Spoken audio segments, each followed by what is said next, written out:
तो आज हम लोग क्वाड्रेटिक इक्वेशन के एनसीईआरटी से एक्सरसाइज स्टार्ट करेंगे, जो कि एक्सरसाइज है एक्सरसाइज 4.1। ठीक है, तो आज हम लोग एक्सरसाइज 4.1 के सारे क्वेश्चन को कंप्लीट करेंगे। और अब तक अगर आप लोगों ने मेरे चैनल को सब्सक्राइब नहीं किया है तो कृपया करके मेरे चैनल को सब्सक्राइब कर लें, क्योंकि इस चैनल में क्लास 10th से रिलेटेड हर एक वीडियो आएंगे, चाहे वो मैथ्स के हो या फिर साइंस के। ठीक है, और बेसिकली इस वाले पर्टिकुलर वीडियो में हम लोग क्लास 10th के चैप्टर पॉलिनोमियल का एक्सरसाइज 4.1 को कंप्लीट करेंगे। तो बिना टाइम वेस्ट किए चलिए हम लोग आज के इस लेक्चर को स्टार्ट करते हैं। तो आज हम लोग एक्सरसाइज 4.1 का पहला क्वेश्चन को देखते हैं। सबसे पहले तो पहला क्वेश्चन में बोल रहा है कि check whether the following are quadratic equation. तो ये जो कुछ इक्वेशंस दिए हुए हैं, इसमें से हम लोगों को चेक करके बताना है कि कौन सा क्वाड्रेटिक इक्वेशन है और कौन सा क्वाड्रेटिक इक्वेशंस नहीं है। ठीक है, तो पहला हम लोगों को दिया गया है x+1 का whole square equal to 2 into X minus 3। तो इसमें हम लोगों को बताना है कि ये क्वाड्रेटिक इक्वेशन है या नहीं है। तो क्वाड्रेटिक इक्वेशन का हम लोग जानते हैं फॉर्मेट की होता है ax² plus bx plus c equal to 0। ये जो है क्वाड्रेटिक इक्वेशन का फॉर्मेट है। ठीक है, तो अगर जो भी इक्वेशन इससे मिल करके बनेगा वो अगर इसके फॉर्म में है, इसके फॉर्म में रहेगा, तो वो इक्वेशन क्वाड्रेटिक इक्वेशन कहलाएगा। ठीक है, तो हम लोग सबसे पहले x+1 का होल स्क्वायर को ब्रेक करेंगे, फिर जो RHS साइड में 2 से इंटू है उसको इंटू करने के बाद सारे टर्म को एक साइड ला करके देखेंगे क्या ये क्वाड्रेटिक पॉलिनोमियल के स्टैंडर्ड फॉर्म में है। अगर क्वाड्रेटिक इक्वेशन के स्टैंडर्ड फॉर्मेट में रहेगा तो वो इक्वेशन क्वाड्रेटिक इक्वेशन कहलाएगा। तो सबसे पहले x+1 का होल स्क्वायर को हम लोग ब्रेक करेंगे। तो x+1 का होल स्क्वायर होता है x² प्लस 2x प्लस 1, ये होता है। और फिर इधर साइड में 2 से इंटू करना है तो 2x माइनस 6, और हम लोगों को सारे टर्म को एक साइड ले आना है। तो ये हो जाएगा x² plus 2x plus 1 minus 2x plus 6 equal to 0। तो ये हो गया। और अब हम लोग इसको अरेंज करके लिखेंगे। जो माइनस होने वाला टर्म रहेगा उसको माइनस कर देंगे, जो कटने वाला रहेगा उसको कट कर देंगे।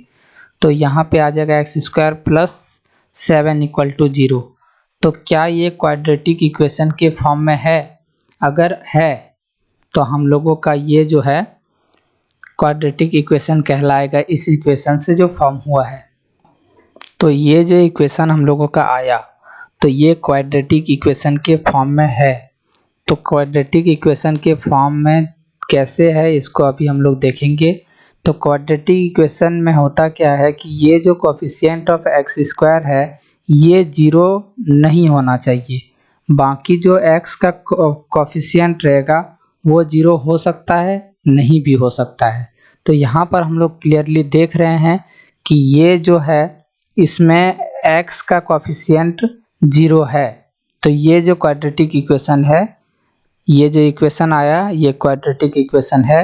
इसी कारण इसके साथ हम लोग यस लिखेंगे।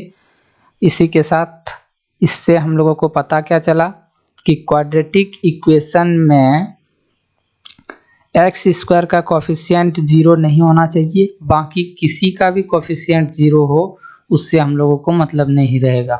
ठीक है, जैसे कि इस वाले क्वेश्चन में हम लोग देख रहे हैं कि x² का कोफिशिएंट 0 नहीं है, बट यहाँ x का कोफिशिएंट 0 है तो वो टर्म चला गया और बाकी बचता है हम लोगों का कांस्टेंट टर्म। तो वो कांस्टेंट टर्म के साथ ये लिखा गया। ठीक है, अब अगले क्वेश्चन में हम लोग देख रहे हैं कि अगला क्वेश्चन में दिया हुआ है x² minus 2x equal to -2 into 3 minus x।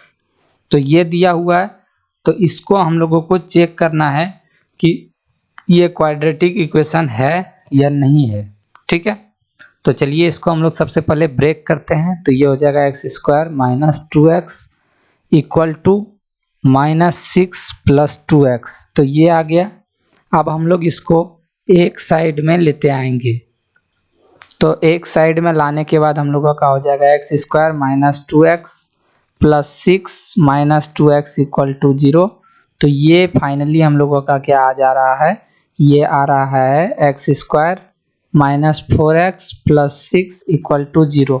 तो यहाँ पर हम लोग क्लियरली देख सकते हैं कि ये जो है क्वाड्रेटिक इक्वेशन के फॉर्म में है, क्योंकि यहाँ पर हम लोग देख रहे हैं A X square plus B X plus C के फॉर्मेट में ये है, इक्वल टू 0 है। तो ये क्वाड्रेटिक इक्वेशन है। ठीक है, अब हम लोग अगला क्वेश्चन में देखेंगे। अगला क्वेश्चन भी इसी के साथ इसी पर बेस्ड है। तो अगला क्वेश्चन में हम लोगों से पूछा गया है कि x minus 2 into X plus 1 equal to X minus 1 into X plus 3 का जो प्रोडक्ट आएगा, इक्वेशन जो इससे फॉर्म होगा, क्या वो क्वाड्रेटिक इक्वेशन होगा। तो हम लोग यहाँ पर देखेंगे कि यहाँ पर दिया हुआ है x minus 2 into X plus 1, इस दोनों को इंटू करना है हम लोगों को, और आगे जो RHS में दिया हुआ है वो है x minus 1 into X plus 3।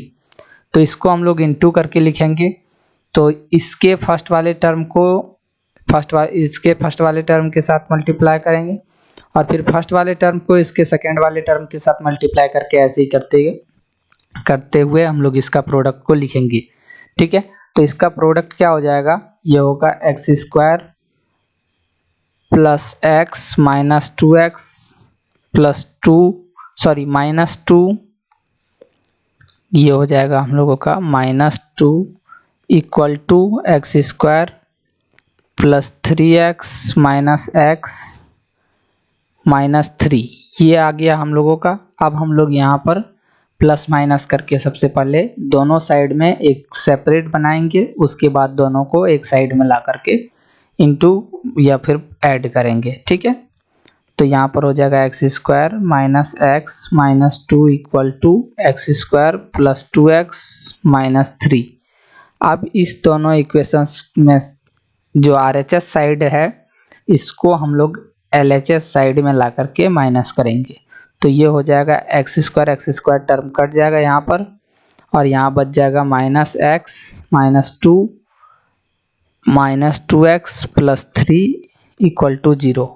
तो ये बेसिकली हम लोगों का आया। अब इसको हम लोग अगर माइनस करें तो ये आ जाएगा minus 3x plus 1 equal to 0। और यहाँ पर हम लोग देख रहे हैं कि यहाँ पर जो है एक्स स्क्वायर का ही कोफिशिएंट जो है वो 0 है। तो जब एक्स स्क्वायर का कोफिशिएंट 0 रहेगा तो वो क्वाड्रेटिक इक्वेशन नहीं कहलाएगा।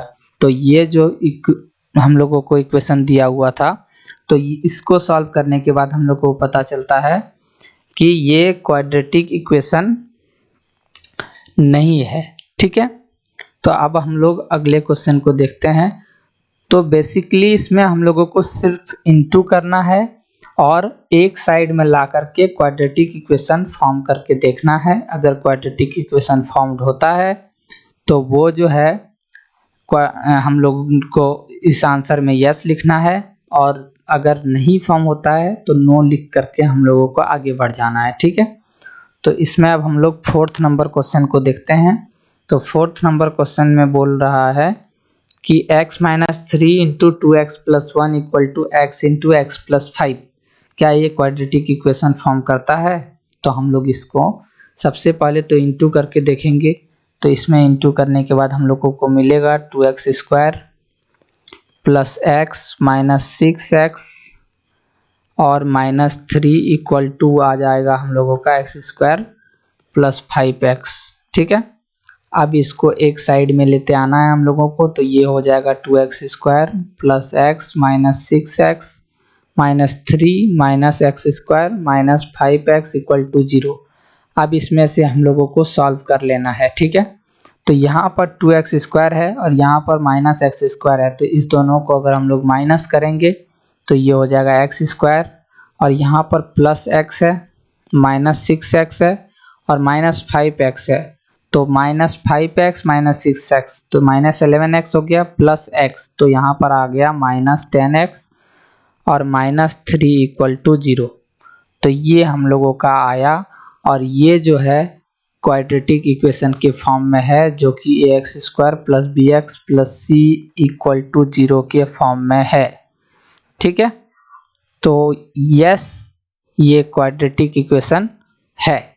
ठीक है, तो इससे हम लोगों को पता चला कि जो भी equation ax² + bx + c equal to 0 के फॉर्म में आएगा इसको सॉल्व करने के बाद, तो वो जो है क्वाड्रेटिक इक्वेशन कहलाएगा। ठीक है, अब क्वेश्चन नंबर 5 को हम लोग देखते हैं। तो क्वेश्चन नंबर 5 में हम लोगों से बोला गया है कि इसको हम लोगों को इनटू करके देखना है और फिर एक इक्वेशन लाने का कोशिश करना है जो कि हम लोगों का क्वाड्रेटिक इक्वेशन है या नहीं है उसको देखना है। ठीक है, तो सबसे पहले हम लोग इसको इनटू करेंगे। ठीक है, उसके बाद दोनों को एक साइड में लाएंगे पिछले वाले प्रोसेस के तरह ही। ठीक है, तो चलिए सबसे पहले इसको हम लोग इनटू करते हैं यहाँ पर। तो यहाँ पर इनटू करने के बाद आ जाएगा हम लोगों का क्या कि 2x² - 6x - x और +3 equal to x² - x + 5x -5 equal to, यहाँ पर इक्वल टू नहीं लिखेंगे क्योंकि इक्वल टू हम लोगों ने यहाँ पहले ही यूज कर चुका है। तो अब इसको हम लोग सबसे पहले अरेंज करके लिखेंगे 2x² - 7x + 3 equal to x² + 4x - 5। अब दोनों जो साइड दिया हुआ है पॉलिनोमियल, दोनों इसको एक साइड में लाना है हम लोगों को। तो ये हो जाएगा 2x² - 7x + 3 -x² - 4x + 5 equal to 0। अब इसको सॉल्व करने के बाद हम लोगों को पास क्या इक्वेशन आता है वो देखना है। ठीक है, तो 2x² में x² जाएगा तो यहाँ पर x² बच जाएगा, और -7x में अगर -4x जाएगा तो -11x होगा, और +3 में +5 अगर ऐड होता है तो +8 होगा इक्वल टू 0। तो यहाँ से हम लोग क्लियरली देख सकते हैं कि ये जो इक्वेशन आया ये ax² + bx + c equal to 0 के फॉर्मेट में आया। तो यस, ये जो है इक्वेशन क्वाड्रेटिक इक्वेशन है। ठीक है, तो अब इसी के तरह ही हम लोगों के पास क्वेश्चन नंबर 6 और क्वेश्चन नंबर 7 है। तो इसको भी हम लोग सॉल्व करते हैं। तो यह है हम लोगों का x² + 3x + 1 equal to x - 2 का होल स्क्वायर करना है। तो ये हो जाएगा x² - 4x + 4।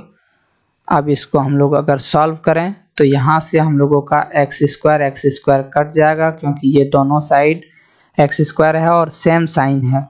ठीक है, तो अब इसको अगर हम लोग आगे प्रोसेस करें तो ये हम लोगों का आएगा 3x + 1 माइनस, यहाँ पर -4x है तो इधर आके +4x हो जाएगा, और ये +4 है तो यहाँ पे आके -4 हो जाएगा इक्वल टू 0। तो ये हो गया हम लोगों का 7x - 3 इक्वल टू 0। और इसमें हम लोग क्लियरली देख सकते हैं कि ये जो है ax² + bx + c equal to 0 के फॉर्मेट में नहीं है। तो ये हम लोगों का क्वाड्रेटिक इक्वेशन नहीं है। ठीक है, तो ये हम लोगों का क्वाड्रेटिक इक्वेशन नहीं है। ठीक, अब क्वेश्चन नंबर 7 को अगर हम लोग देखें तो क्वेश्चन नंबर 7 में बोला गया है कि x + 2 का whole cube equal to 2x × x² - 1, क्या ये क्वाड्रेटिक इक्वेशन है या नहीं है। तो इसमें हम लोग सॉल्व करेंगे, और हम लोग जानते हैं कि a + b का होल क्यूब जो होता है वो a³ + b³ + 3a²b + 3ab² होता है। अगर ये याद है तो ये क्वेश्चन में कुछ नहीं है, बस यही एक फार्मूला लगना है, बाकी पिछला प्रोसेस के तरह ही ये सॉल्व होगा। तो इस क्वेश्चन को आप लोग खुद से सॉल्व कर लीजिएगा। और अगला जो 8 नंबर क्वेश्चन है 8 नंबर क्वेश्चन में भी ऐसा ही प्रोसेस है। ठीक है, एक साइड में पूरा पॉलिनोमियल दिया हुआ है, दूसरे साइड में a(x - 2) का होल क्यूब दिया हुआ है। तो हम लोग जानते हैं कि a - b का होल क्यूब जो होता है वो होता है a³ - 3a² plus 3ab² b³ यही होता है हम लोगों का a - b का होल क्यूब का फॉर्मूला। ठीक है, तो अगर ये फॉर्मूला ये a + b का होल क्यूब और a - b का होल क्यूब अगर याद है आप लोगों को, तो ये दोनों क्वेश्चन आसानी से आप लोगों से पहले ही बन चुका होगा। ठीक है, तो अगर नहीं याद था तो कोई बड़ी बात नहीं है, इसको याद कर लें और इस दोनों क्वेश्चन को सॉल्व करने का कोशिश करें। ठीक है, तो इस दोनों क्वेश्चन को आप लोग खुद से सॉल्व कीजिएगा। मैंने जो इसमें फॉर्मूला लगना था वो मैंने आप लोगों को अभी लिखा दिया है, a + b का होल क्यूब और a - b का होल क्यूब। ठीक है, इस दोनों क्वेश्चन को छोड़ करके अब हम लोग क्वेश्चन नंबर 2 की तरफ अब बढ़ते हैं। ठीक है, क्योंकि ये जो क्वेश्चन था ये क्वेश्चन नंबर 1 का ही सब पार्ट था। अब हम लोग क्वेश्चन नंबर 2 में देख रहे हैं कि यहाँ पर बोला जा रहा है represent the following situation in the form of quadratic equation. ये जो सिचुएशन दिया गया है आगे क्वेश्चन में, उसको हम लोगों को क्वाड्रेटिक इक्वेशन के फॉर्मेट में रिप्रेजेंट करना है। ठीक है, तो इसको हम लोग अभी रिप्रेजेंट करेंगे और देखेंगे कि क्या आता है हम लोगों का फाइनल रिजल्ट।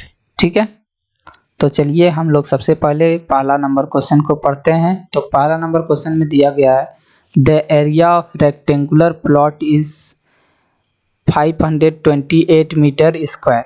ठीक है, तो एक रेक्टेंगुलर प्लॉट है, उसका एरिया जो है 528 मीटर स्क्वायर दिया हुआ है और इसमें बोला गया है the length of the plot is 1 more than twice of its breadth। इस रेक्टेंगुलर प्लॉट का जो है लेंथ जो है उसके ब्रेथ से 2 गुना से 1 ज़्यादा है। तो इसमें हम लोगों को बोला गया है we need to find the length and breadth of the plot. तो इसमें हम लोगों को लेंथ और ब्रेथ इस प्लॉट का फाइंड करना है। ठीक है, तो सबसे पहले हम लोग लिखेंगे, मान लेते हैं कि इस प्लॉट का ब्रेथ जो है x है। ठीक है, इस प्लॉट का ब्रेथ हम लोग x मान लेते हैं। तो इस हिसाब से लेंथ जो है इस प्लॉट का दिया गया है कि 1 ज़्यादा है इसके 2 गुना से, तो ये 2x + 1 हो जाएगा। ठीक है, और ये सब मीटर में दिया गया है। ठीक, तो और बोला गया है कि इस प्लॉट का एरिया जो है 528 मीटर स्क्वायर है। तो इतना क्लू हम लोगों को दिया गया है और इसी से हम लोगों को इसका लेंथ और ब्रेथ फाइंड करना है।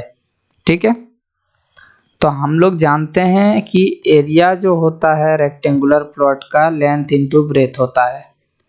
ठीक है, और लेंथ हम लोगों को दिया गया है 2x + 1 और ब्रेथ जो है x दिया गया है और इसका वैल्यू एरिया का वैल्यू 528 दिया हुआ है। तो ये हम लोगों का हो गया 528 = 2x² + x। तो ये हम लोगों का इक्वेशन आया। तो फाइनल इक्वेशन हम लोगों का क्या आया, फाइनल इक्वेशन जो है वो 2x² + x - 528 आया। तो इसमें हम लोगों को बोला गया था कि ये जो है इसमें ये सिचुएशंस को हम लोगों को क्वाड्रेटिक इक्वेशन के फॉर्म में लिखना था।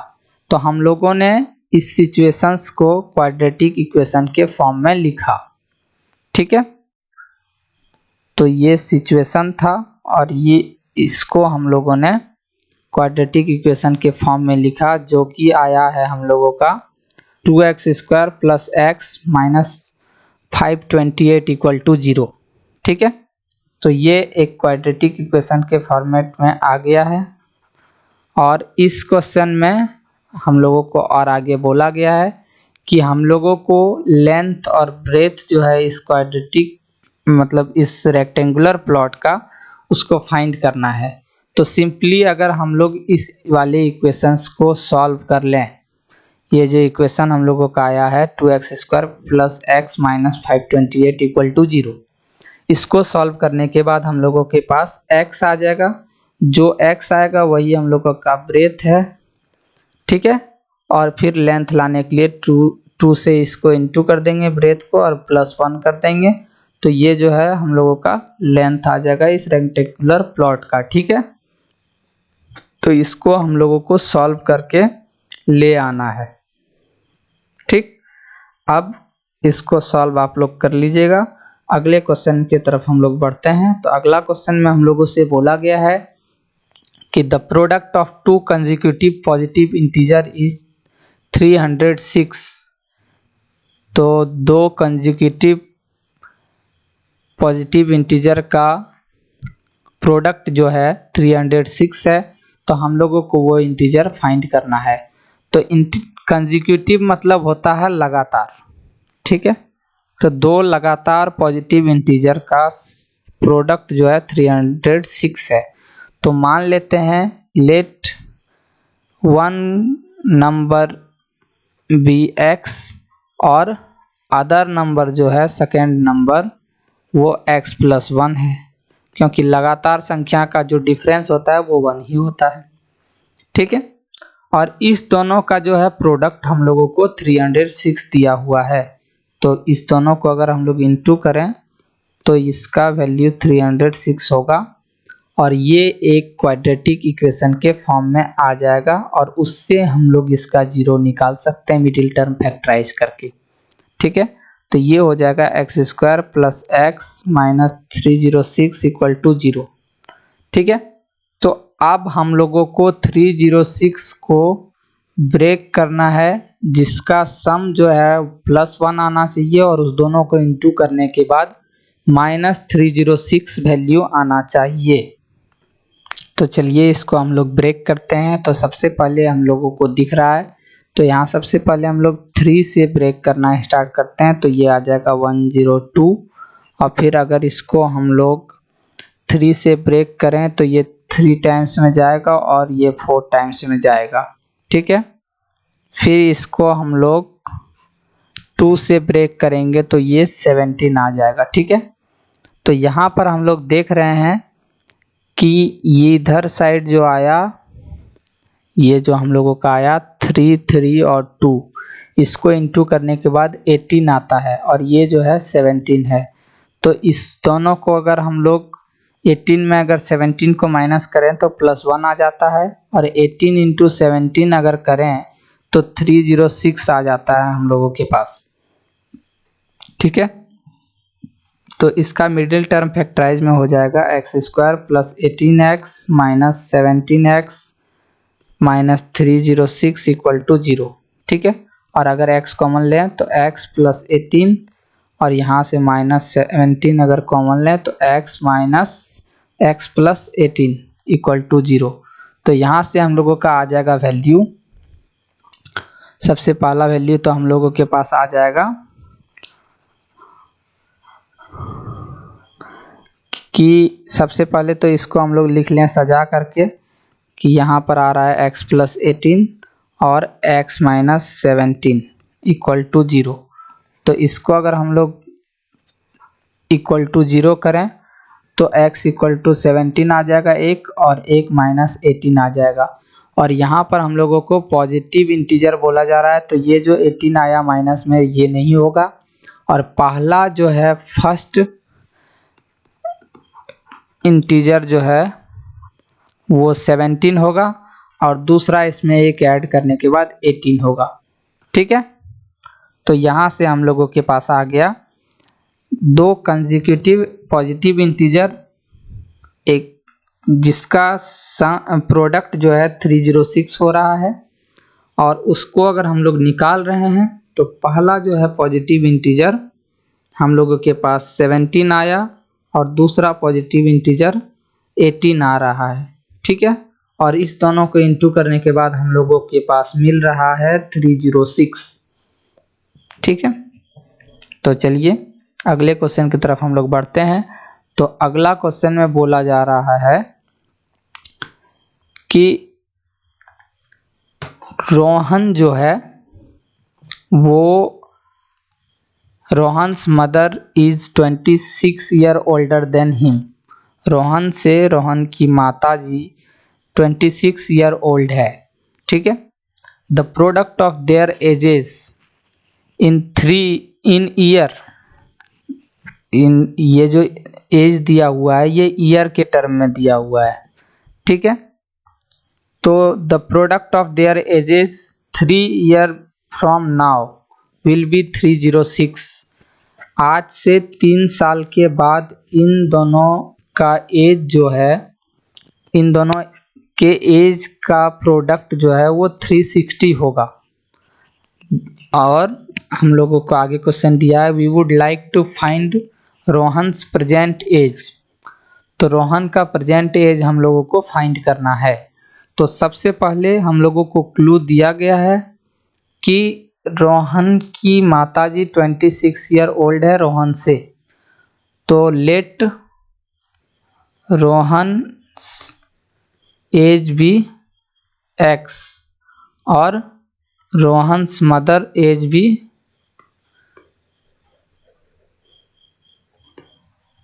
26 ईयर ओल्ड है, तो x + 26 ईयर।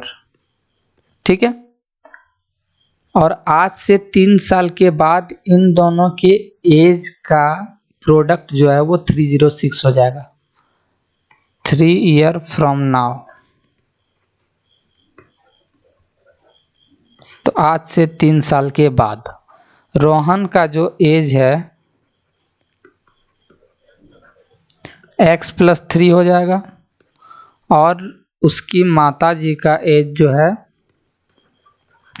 वो x + 26 + 3 हो जाएगा, जो कि है x + 29। तो इन दोनों के एज का प्रोडक्ट जो है वो 306 है, यानी कि x + 3 × x + 29 = 360। ये हम लोगों को दिया हुआ है। ठीक है, तो ये जो एज दिया हुआ है और इसके बेसिस पर हम लोगों को क्या दिया हुआ है, ये दिया है कि आज से 3 साल के बाद इन दोनों माँ बेटे का एज जो है वो 360 हो जाएगा। ठीक है, तो इससे हम लोगों के पास एक क्वाड्रेटिक इक्वेशन आएगा। जो क्वाड्रेटिक इक्वेशन आएगा वो होगा x² + 29x + 3x + 29 × 3 होता है हम लोगों के पास 77 + 77 = 360। ये हो गया। अब इसको हम लोग अगर सॉल्व करते हैं तो ये हम लोगों के पास आता है, ये 87 होगा, 77 नहीं 87। ठीक है, तो ये होगा हम लोगों के पास x² + 29 + 3 32x + 87 - 360 = 0। तो यहाँ पर हम लोगों के पास क्या आ रहा है, x² + 32x, और इसमें अगर हम लोग माइनस करेंगे तो ये आएगा 273 = 0।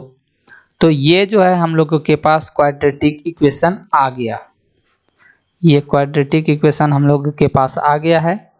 अब अगर इसको हम लोग सॉल्व करें तो हम लोगों के पास जो है वो रोहन का एज आ जाएगा, प्रेजेंट एज, क्योंकि x जो आएगा हम लोगों के पास वो रोहन का प्रेजेंट एज हम लोगों ने माना है। ठीक है, तो रोहन का प्रेजेंट एज निकालने के लिए हम लोगों को इस क्वाड्रेटिक इक्वेशन के मदद से x का वैल्यू फाइंड करना होगा। तो x का वैल्यू फाइंड करने के लिए हम लोगों को 273 को कुछ इस प्रकार ब्रेक करना होगा जिसका सम जो है करने के बाद 32 आए और वो जो दो नंबर आएगा उसका प्रोडक्ट करने के बाद -273 आए। ठीक है, तो 273 को हम लोग अगर फैक्टराइज करें तो इसको सबसे पहले 3 से करेंगे तो 91 आएगा, और इसको अगर हम लोग आगे ब्रेक करेंगे तो 7 से करने के बाद 13 आ रहा है। ठीक है, तो यहाँ पर हम लोगों के पास क्या आ जाएगा, तो यहाँ से हम लोगों के पास आ रहा है 13 × 3 जो होता है 39, और एक हो रहा है 7। अगर 39 में 7 को हम लोग माइनस करें तो 32 आ रहा है, तो इसका मिडिल टर्म फैक्टराइज क्या होगा, ये हो जाएगा हम लोगों के पास x² + 39x - 7x - 273 = 0। अब यहाँ से अगर हम लोग कॉमन लें x को तो ये आएगा x + 39, और यहाँ से अगर -7 को कॉमन लें तो x + 39 आ रहा है यहाँ भी। ठीक है, तो इसको हम लोग एक साइड लिख लेंगे x + 39 को, और x - 7 को एक साइड लिख करके = 0 कर लेंगे। ठीक है, तो इसको करने के बाद हम लोगों के पास 2x का वैल्यू आएगा। ठीक है, एक तो आएगा -39 और दूसरा आएगा 7। ठीक है, और एज जो है वो माइनस में नहीं होता है, तो ये जो -39 आ रहा है ये रिजेक्ट हो जाएगा, और रोहन का जो एज है वो x माने हैं, और x का वैल्यू जो है हम लोगों के पास 7 आ रहा है। तो रोहन का जो प्रेजेंट एज हम लोगों ने माना था यहाँ पर x, और हम लोगों से मांगा गया कि रोहन का प्रेजेंट एज बताना है, तो रोहन का प्रेजेंट एज लिखेंगे हम लोग यहाँ पर, therefore present age of Rohan be x and value of x comes out 7 year, then age is 7 year। ठीक है, तो रोहन का जो एज है वो 7 ईयर आ गया हम लोगों के पास। ठीक है, तो ये क्वेश्चन उम्मीद करता हूँ आप लोगों को समझ में आ गया होगा कि कैसे एज वाला क्वेश्चन हम लोग सॉल्व करते हैं। ठीक है, तो चलिए इसी के साथ हम लोग अगले क्वेश्चन की तरफ बढ़ते हैं, जो कि अगला और लास्ट क्वेश्चन होने वाला है इस एक्सरसाइज का। तो अगला क्वेश्चन हम लोगों को दिया हुआ है कि a train travels a distance of 480 kilometre at a uniform speed. If the speed has been 8 km/h less, then it would have taken 3 hours more to cover the same distance. We need to find the speed of the train. इसमें बोला गया है कि एक train है जो कि 480 kilometre travel करता है यूनिफॉर्म स्पीड में, और अगर उसके स्पीड में हम लोग 8 km/h कम कर दें, डिक्रीज कर दें उसकी स्पीड को, तो वो जो है वो 3 घंटा ज़्यादा टाइम लेता है उसी डिस्टेंस को कवर करने में। तो हम लोगों को स्पीड निकालना है जिससे कि वो ज़्यादा टाइम ना ले करके सेम टाइम में पहुंच जाए। ठीक है, तो यहाँ पर हम लोगों को क्या बोला गया है कि यहाँ पे हम लोगों के पास सबसे पहले तो दिया हुआ है डिस्टेंस। तो डिस्टेंस जो है वो 480 किलोमीटर है, और हम लोग को के पास क्वेश्चन में सबसे पहले तो स्पीड को मानना है।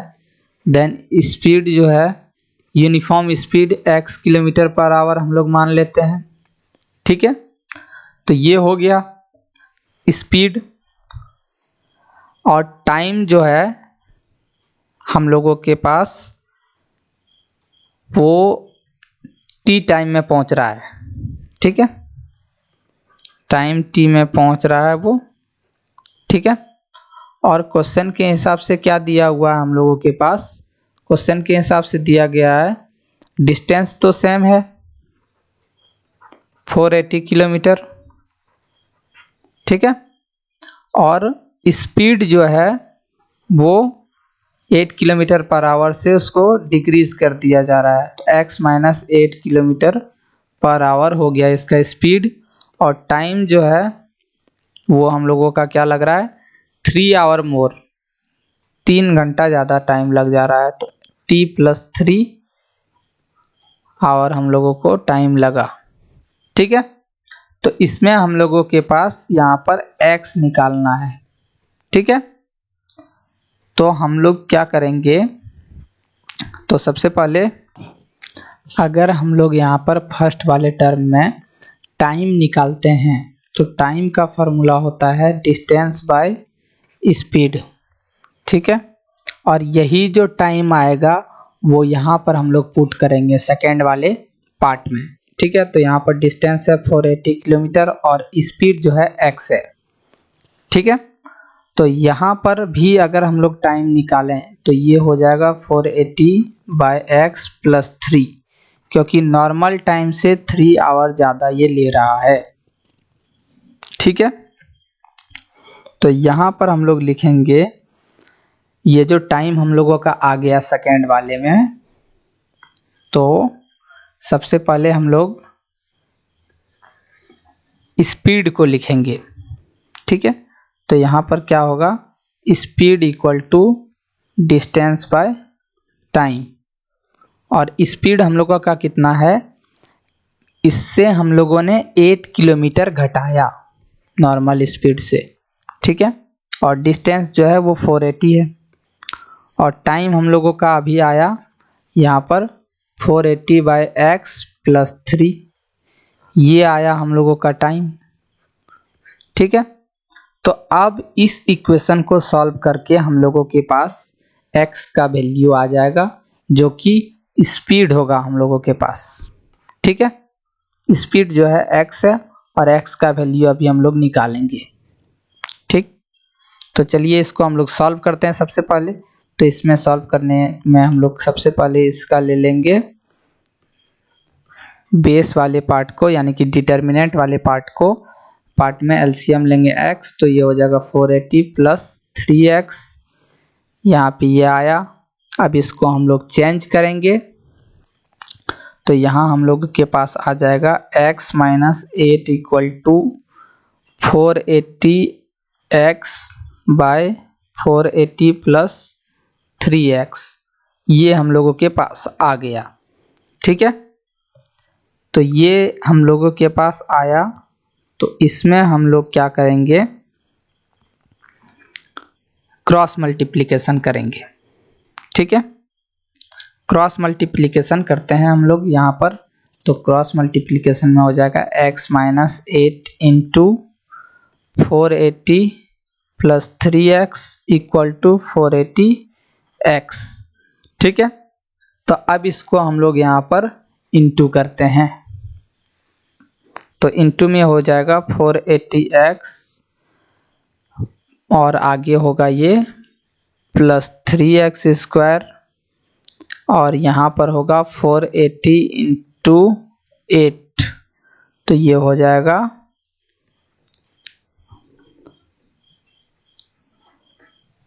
माइनस 3840 और माइनस 8 3 जा minus 24x equal to 480x, ठीक है।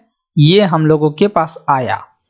अब हम लोग यहाँ देख क्या रहे हैं कि इधर साइड भी LHS में भी 480x है प्लस में और RHS में भी है, तो ये दोनों कट जाएगा, ठीक है। और कटने के बाद हम लोगों के पास बचेगा क्या, तो यहाँ पर हम लोगों के पास बचेगा 3x square minus 24x minus 3840 equal to 0, ये क्वाड्रेटिक इक्वेशन हम लोगों के पास बचा, ठीक है। तो इसमें से हम लोगों को फाइंड करना है x जो आएगा वही हम लोगों के पास ये क्वाड्रेटिक इक्वेशन का वैल्यू जो आएगा वही स्पीड होगा हम लोगों का। अब हम लोग यहाँ अगर 3 कॉमन लेते हैं तो ये हो जाएगा x² माइनस 8x और यहाँ माइनस 1280 इक्वल टू 0। ठीक है, तो इसको अब हम लोग सॉल्व करेंगे। इसको सॉल्व करके जो x का वैल्यू आएगा वही ये स्पीड होगा इस ट्रेन का। ठीक है, तो हम लोगों को यहाँ पर 1280 को ब्रेक करना है कुछ ऐसे में जिसका कि सम जो है -8 आए और उस दोनों का प्रोडक्ट जो है वो -1280 आए। ठीक है, तो चलिए इसको हम लोग ब्रेक करते हैं। तो ब्रेक करने के लिए हम लोग इसको लिखेंगे और फैक्टराइज करेंगे। ठीक है, तो 1280 को हम लोग यहाँ पर फैक्टराइज करेंगे। तो इस इक्वेशंस को सॉल्व करके जो भी वैल्यू आएगा x का, value of x equal to speed of train. ठीक है, तो इस क्वाड्रेटिक इक्वेशन को आप लोग सॉल्व कर लीजिएगा। जो भी x का वैल्यू आएगा वो ट्रेन का स्पीड होगा। ठीक है, तो इस क्वेश्चन को आप लोग खुद से सॉल्व कीजिएगा क्योंकि मैंने आप लोगों को पहले ही बहुत सारे मिडिल टर्म फैक्टराइज करके दिखाया है और सिखाया भी है। ठीक है, तो इसको आप लोग खुद से सॉल्व कीजिएगा। और आज के लिए बस इतना ही। Thank you very much. और अगर आप लोगों ने मेरे चैनल को सब्सक्राइब नहीं किया है तो प्लीज़ मेरे चैनल को सब्सक्राइब कर लें और अपने क्लासमेट्स के साथ ज़रूर से ज़रूर शेयर करें मेरे चैनल को, ताकि उनको भी अच्छे से अच्छे कंटेंट मिले। ठीक है, थैंक यू। और इसी के साथ आज का हम लोगों का NCERT मैथ से एक्सरसाइज 4.1 जो है कंप्लीट हो गया है। और इसको आप लोग जितने भी मैंने तकरीबन 2 से 3 क्वेश्चन आप लोगों के लिए छोड़ा है इस एक्सरसाइज में, तो उसको अच्छे से कंप्लीट कर लें।